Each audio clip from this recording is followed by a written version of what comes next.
Forever young. La la la la. La la. Yun guys, sana forever young tayo, no? Pero no, forever young, getting older, sakit tuhod, sakit likod. Realidad ng buhay po natin yan. Hindi na natin mapipigilan. Nilabas ko lang yung mga nabili kong lupa. Ay guys, so ngayon magkat naman ako ng grass. Ito po yung uniform ko. Good morning po sa inyo lahat yan. Ito yung uniform ko kapag magkat ako ng grass. Oh. Ganyan po yung buhay ko. But anyway, so ilabas ko din itong ating mga pananim, no? Look, ang daming tubo. So yan, ilabas ko lang po ito.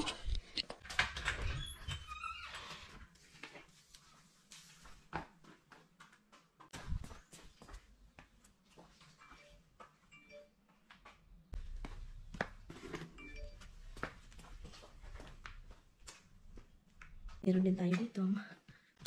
Ito. Ibang cucumber po ito, no? Yan. Hello guys! So ngayon guys, babalikan ko kayo kasi magkakat lang ako ng buong grass namin ulit kasi Friday na ngayon. So every Friday po ako magkat kung walang ulan. Kapag uulan or kung wala ako dito, hindi po ako magkat ng Friday. But anyway, so ngayon si Tammy umalis. Kakarating niya kagabi late na guys, 12 something. Always man siya late kasi sa layo ng trabaho, no? Naawa nga ako. So ngayon, meron nagpa-appointment siya ng sasakyan para sa inspection sa itim na sasakyan, yung malaki. So malapit lang dito. Siya yung nagpa-appointment. So siya yung punta doon. Ako yung mag-cut kasi ayaw ko siyang mag-cut. Alam niyo bakit? Stress ako kung siya yung mag-cut. May butas pa dito. At dahil po, lilipad yan guys. And then, paminsan masisira. And then, mag-uusok-usok yung lawnmower namin. Umuusok. Dahil guys, kung ano lang yung mga binubunggo-bunggo, mga bato. And then, yung blade namin, adoy, ginoo ko sira. And also, hindi lang yan na-stress ako na siya yung baka magtumbling-tumbling doon sa kilid. Kasi, ganon yung lupa doon eh. And then, gusto talaga niyang ikat lahat ako. Kaya paano man ako, kanang pag, hindi, i-maneuver ko na hindi ako tatumbling. Si Tammy guys, muntik na doon. Tamalod, tinawag ako, kami, few years ago, hindi sagutan. Tumaas-taas yung boses namin kasi yung lawnmower, di ba, ang ingay. Kapitbahay, lumabas taon yung kapitbahay namin, akala anong nangyayari. Kasi muntik ka na siya matambling, sabi ko, kahit yung kay ulo, matambling yung din ha. Ako din sa gingnan niya ako, ang boses ko, ay lipad-lipad. Lumilipad yung boses ko sa kapitbahay kasi, wala, hindi kami magkarinigan dahil hindi stress ako, andun yun. So gusto ko kung ako man, si Tammy, kung pwede siya, kung gusto niya siya. Pero nakatitig lang ako guys kung ano mangyayari, ganon. So ngayon ako yung magkakat kasi, alam ko kung paano, saan ako dahan-dahan, kung anong height yung blade kasi para hindi masagasaan yung mga bato lalo na sa likuran. Ay, ginoo ako. But anyway guys, so balikan ko kayo mamaya, no? At yun, si Tammy na yung nag-cut. Alam niyo bakit nag-cut ako doon sa gilid ng kapitbahay namin? Kaso, dumating siya guys. Ay, nakipag-away. Gusto doon niya siya yung mag-cut. Yun, pagkatapos namin mag-cut guys, nag-ano na ako ng ating trellis, no? Nilagay ko na yan. Nagpatulong din ako kay Mister kasi hindi ko kaya, no? At kailangan niyang i-drill yan. At saka yun, nakatindig na and kailangan lang siyang i-secure para talagang hindi siya liliparin ng hangin. Kulang pa nga ito kailangan ko pa siyang i-secure. Kasi kapag may storm dito guys, yung hangin sobra talaga. Yun, nagpatulong na ako kay Mister. Siya na yung nagdi-drill. Ako na rin tumutulong. Ako na yung nagduot-duot taon sa anong security. Pumili kami pang secure guys, pero parang kulang siya.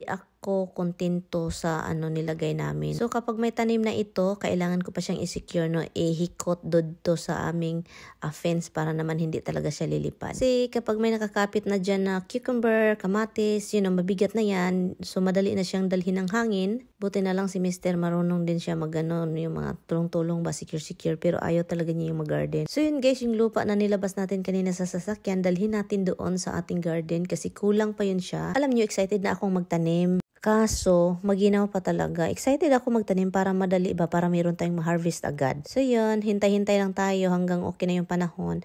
At ito yung lupa na binili ko guys, dalawa yun sila, no?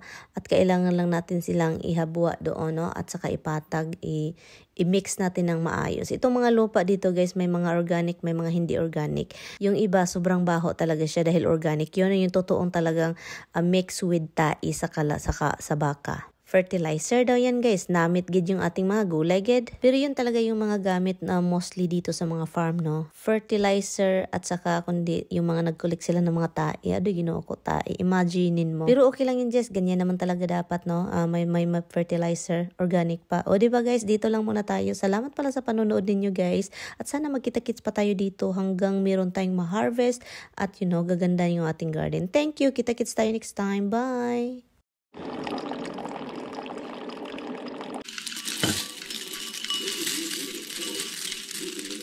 Good morning, Frenches! Frenches? Frenches?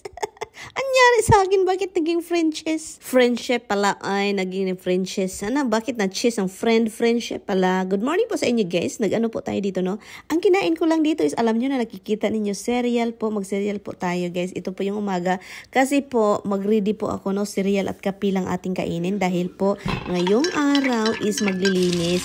Dahil hindi ko inasahan, ito pala yung gusto ni Mr. Itong asawa ko guys, naglilinis ako dito. Gusto ko lang linisin yung rug na nandyan under the table, no, sa aming breakfast at table.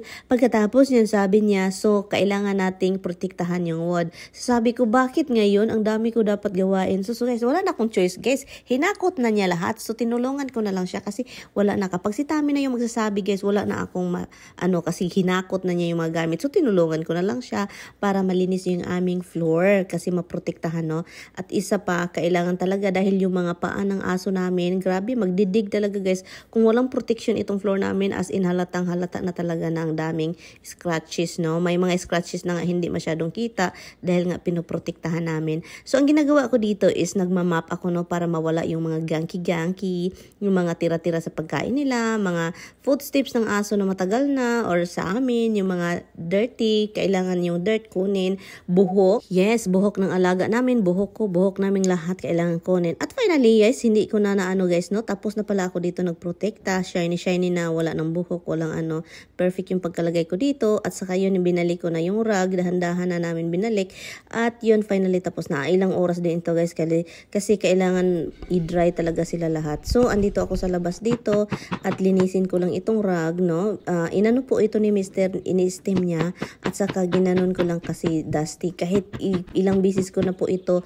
vina-vacuum, meron pa rin talaga siyang lumalabas na yung abog, kung sa Bisaya pa yun. Ilang beses ko na ito vinacuum pero andyan pa rin. So wala na choice, no. Hindi ko na siya labhan kasi okay lang naman yan, hindi labahan, no. Next time na yan labhan. At anyway guys, so yun guys, nag-order lang si Tami ng pagkain namin kasi pagod lang kami. Order siya kasi ako din, hindi na ako magluluto kasi napapagod yung asawa niya. Uy, order siya, naawa naman. At pagkatapos niyan, pumunta siya doon kasi ang daming kinuha ng pusa. Yung mag-scratch man yung pusa. So ang ginawa niya dito, kinakat niya yung mga lumalabas na mga material sa ating rug. Outdoor, indoor po itong rug na ito. So pwede sa labas, pwede sa loob. Yun na nga, no? So, dito muna tayo, guys. At saka, aalis muna ako. The next day, continuation tayo sa vlog kasi umalis po tayo. So, continue tayo, guys, sa ating vlog, no? Mag-continue tayo kasi, ano po ito, Kapag may tao na nakikita ninyo or lalo na sa social media, ang dami kasing mga katulad ko na baka ako lang talaga yung hindi talaga fluent mag-English at saka mag-pronounce ng hindi okay. Aminado naman ako niyan. Kaso, sa mga tao, no, yung hilig mamuna, na tayong mga hindi marunong, ang lakas mamuna. So, mahilig tayo mamuna sa mga, lalo na pag may English, no. Aminado naman ako na hindi ako talaga magaling mag-English. Hindi ko naman din yan kinahiya, okay? Ilang bisis ko na to sinasabi na hindi ko kinahiya yan, okay? Kung ano yung alam ko, yun lang yun. Hindi man niya dapat ikahiya. Alam niyo bakit hindi dapat ikahiya? Ano kasi yan, guys? Pangatlong lingwahe na kasi yan sa akin, no? Bisaya, Tagalog, English. So, at saka, mahihiya ako kung hindi ko alam yung Bisaya. Kasi yun talaga yung kinalakihan ko. Yung Tagalog, okay naman, makaintindi naman, pero may ano lang talaga na hindi natin talaga alam sa Tagalog, no? Lalo na yung mga deep Tagalog na English, malalim na mga Tagalog. Pero yun, so, yun lang yung sasabihin ko. Huwag tayong, ang dami kasing namumuna, at saka yung nga namumuna naman din, hindi din kagalingan sa English. Hindi naman lahat perfecto, kahit yung mga iba na may natapos, yung yung mga hindi pa rin talaga fluent, or yung mga pronunciation hindi pa rin talaga gaano like Amerikano, kasi hindi tayo Amerikano eh. So kung hindi ako mag-i-English, kausap ko yung si Tami ko, paano makaintindi yung asawa ko? You know? Paano kami mag-usap kung hindi ako magsasalita ng Bisaya, ng English? Kasi sabi pa Bisaya daw ako, nag-English daw ako pero sounds like Bisaya. So inapakan ka ba ng aking mga salita? Nasasaktan ka ba? Yun yung nasasaktan ka ba? Kasi talagang ganyan ganyan talaga yung buhay, no? Yung buhay natin, hindi tayo magaling sa lahat ng bagay. Hala, school bus. Hindi tayo magaling. Ako naman, okay lang naman ako kahit mahirap yung buhay, you know, pero nagpasalamat ako na nakaintindi ako ng Tagalog o English. So yun lang yung sasabihin ko, guys. Wala namang masyadong kaanik-anik, pero yun lang. At ang daming nagsasabi, may mga nagsasabi din na nagba-vlog ako pero walang mga sense. Matagal na akong walang sense, guys. Bago ka lang ba dito? Matagal na akong walang sense magsalita. Paminsan magtataka nga ako, ano daw mga pinagsasabi ko. ganyan yung buhay, oy. So Ginoo ko, kung puro na lang tayo dapat I have to pay attention what I have to say. Hindi ako masaya sa buhay. Well, actually nireakan ko ito, sinasabi ko dito sa video para naman para aware yung iba na kahit hindi tayo magaling or meron kayong nakitang hindi magaling, huwag na ninyong sabihin na wag ka nang magsalita ng English kasi Bisaya talaga kahit tono. Paano na lang yung asawa? Kawawa naman si Tami, no, kung hindi ako magsasalita ng Bisaya o English.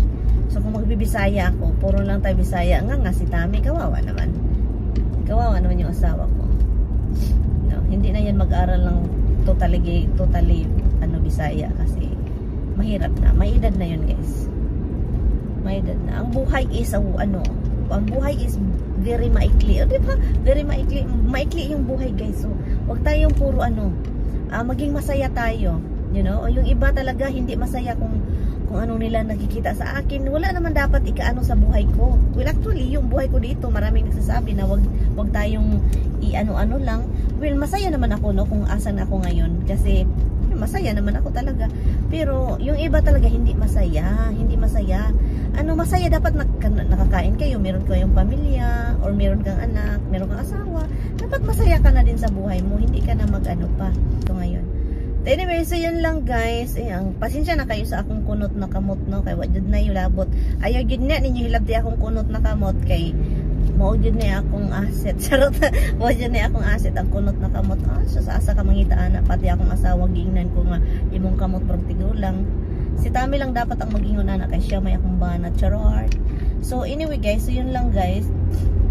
Bye muna, kita-kisa lang tayo ni Mama Ja, okay? Bye.